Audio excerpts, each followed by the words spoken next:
So this is another one of those videos where I just talk about movies on Netflix. This is the 2021 edition, baby. What are we waiting for? Let's go!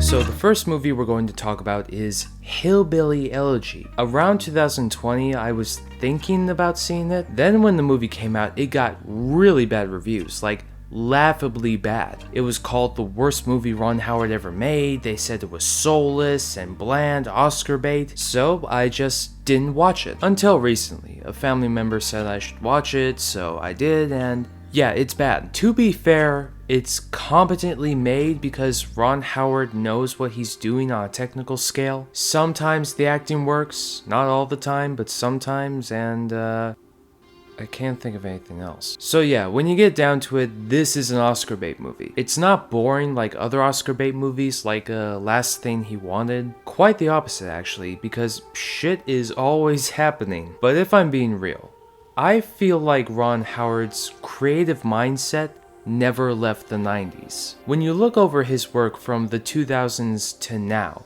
they all feel as if they could have essentially been made in the 90s, and the only difference would be that the visual effects would be a little bit more dated. And the major downside of this is that no matter how much Howard tries to stylistically change up the films he does, they all still feel dated or lacking, and Hillbilly Elegy feels like the culmination of all those problems. This movie is purely and simply hollow. Despite being based on a true story, it doesn't try to convey a theme or say a lesson other than family is the only thing worth anything, which doesn't make that much sense since most of the movie is about the main character trying to get away from his family. When it tries to have a dramatic scene, all it really does is show people shouting or physically attacking each other. I swear to God, in every scene like this, the actors are all overacting. It's always someone else's fault.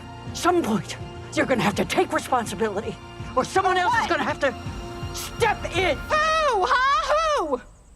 You? The things they're doing are so ridiculous to the point where it's just goofy. Like, there's a scene where Glenn Close lights a dude on fire.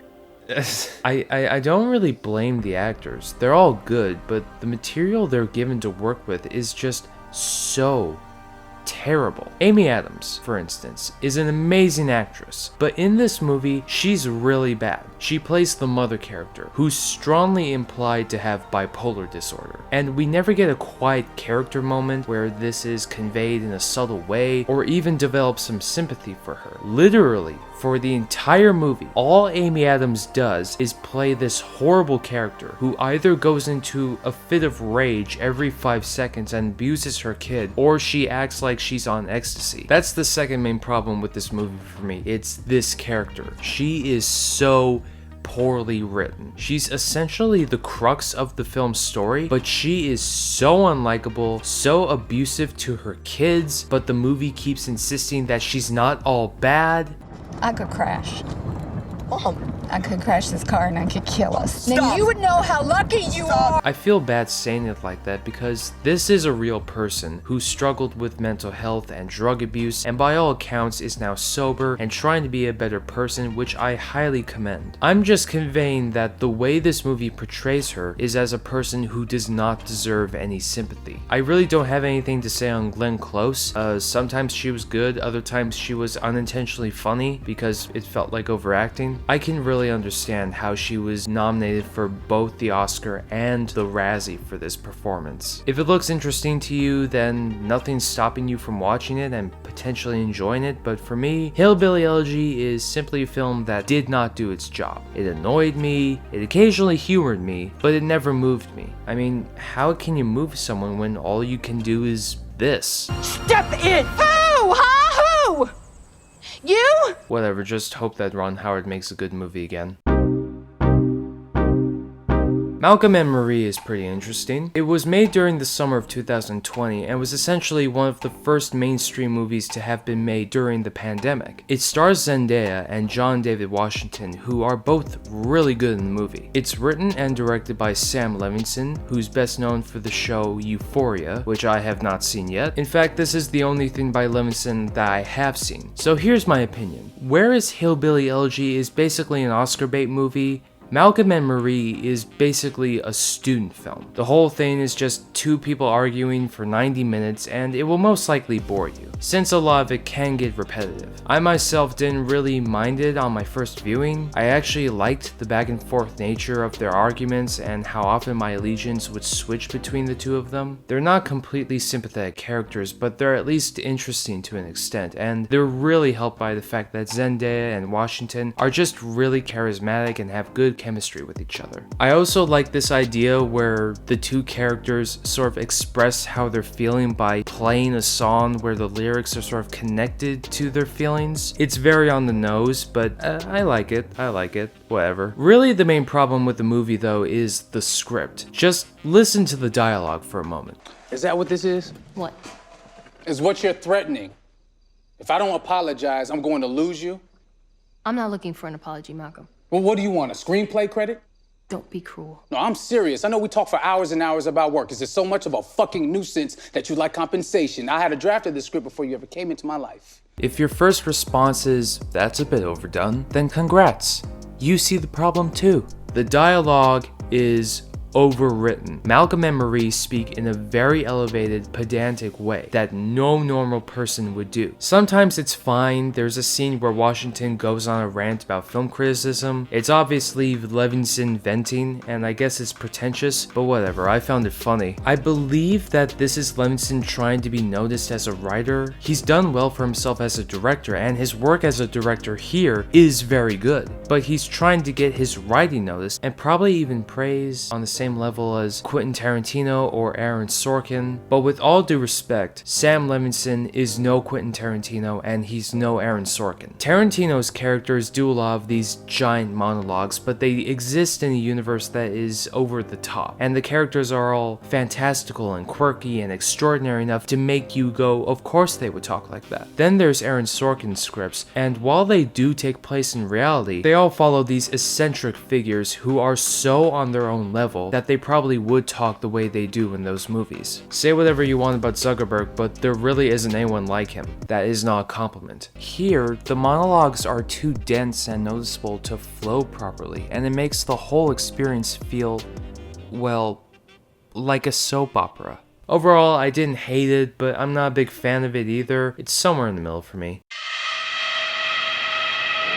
Army of the Dead is the new movie by Zack Snyder. It's only his second movie to feature an original story after Sucker Punch, which is the worst movie he's made. My feelings on Zack Snyder are weird. I think as a filmmaker, he's one of the most technically and visually interesting directors working today, and as a person, he seems absolutely wonderful to work with. I've also enjoyed watching him become this kind of internet star, and I genuinely wish him nothing but good things. That doesn't mean he's flawless. His movies cannot be called masterpieces. In fact, most of them are very lacking in the writing department. At best, they contain good ideas that need more refining, and at worst, they contain gaping plot holes which just rupture the whole experience. He also has this weird obsession with sex and violence. It's not like he's hurting anybody, but it just sounds strange. I'm saying all of this because I feel like my opinion of him has been solidified by Army of the Dead. I was actually looking forward to this movie because it represented a new direction for Snyder and his work after he spent the 2010s mainly working on DC movies. But alas, it has a lot of the same problems from his other movies. It's tonally inconsistent, it has a lot of weak performances, and there are several plot holes and vague ideas. For example, there's a major plot point where a character wants the head of the zombie queen, basically, to control the zombie army. But that doesn't make any fucking sense, since the queen wasn't even the original zombie who caused everything. That was like the zombie king or zombie emperor,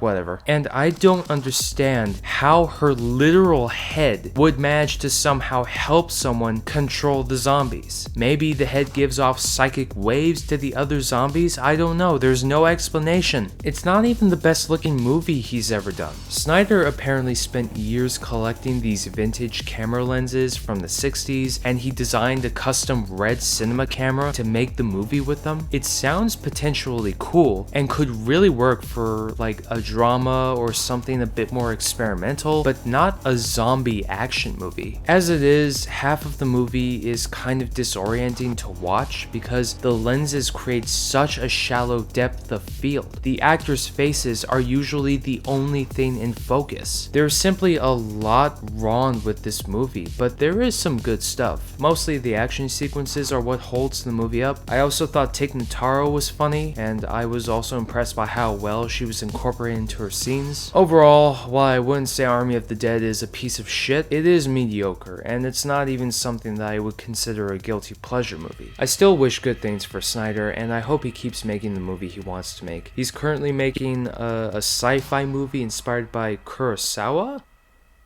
Yeah, I'll watch that. I'm like,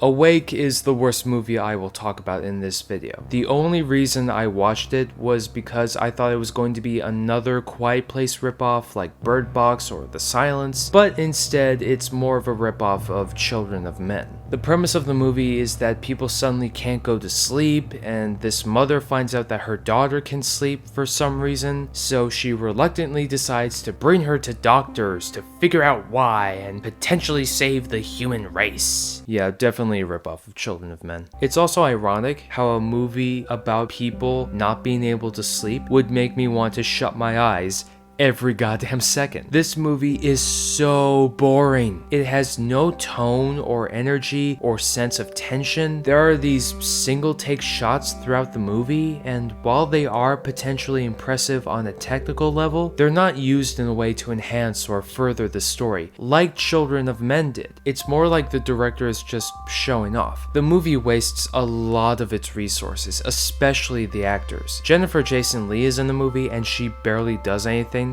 First, she's playing a copy of her character in Annihilation, and second, she looks so bored, and it feels like she's only doing this for a paycheck. Another member of the cast that stands out for the wrong reasons is the daughter character. The whole movie, she's either crying or being unrealistically passive. There's a scene that I can't really show, but she's basically looking at a chimpanzee, which is strapped to a table and it has its brains exposed, and she doesn't react at all. I blame the director for this rather than the actress. I don't know what else to say, man. If you have problems sleeping, watch this, otherwise don't, it's terrible. Now for this whole video, I've been talking about movies I dislike. So let me actually talk about something that I genuinely and wholeheartedly recommend.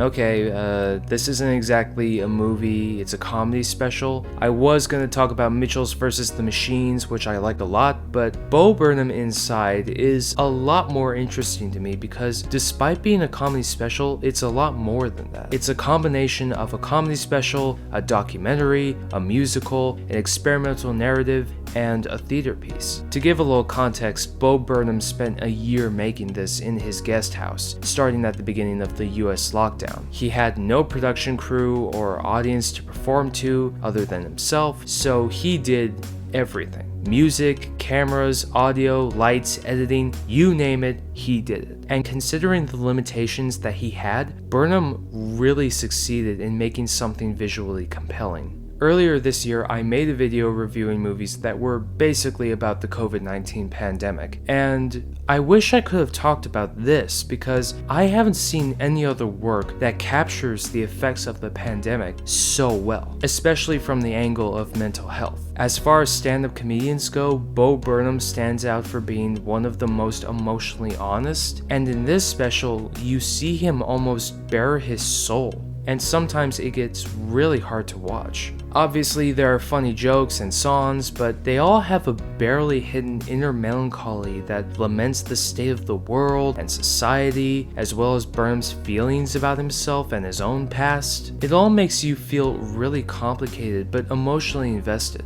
I've never seen a special do that before. My favorite song of the whole thing is Eyes on Me. There are a lot of runner-ups, but this song is the most effective for me. It serves as the emotional focal point for the entire thing, and it also has the most memorable harmony, but most of all, it's the scene where the connection a viewer can feel to Burnham is most potent. If you're familiar with Burnham and his comedy, then you've probably already seen and love this, and if not, then this might feel strange to watch at first, but it's absolutely worth it. I literally can't imagine anyone finding something to criticize in this. I don't know if this will end up on my best and worst of 2021 list, but for now, I'll say this.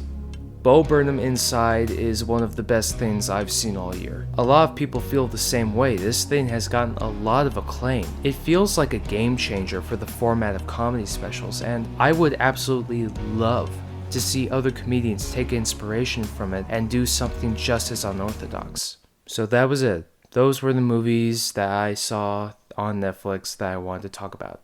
Until then, all I have to say is... Okay, so I can cry. So he's not happy about being in this room.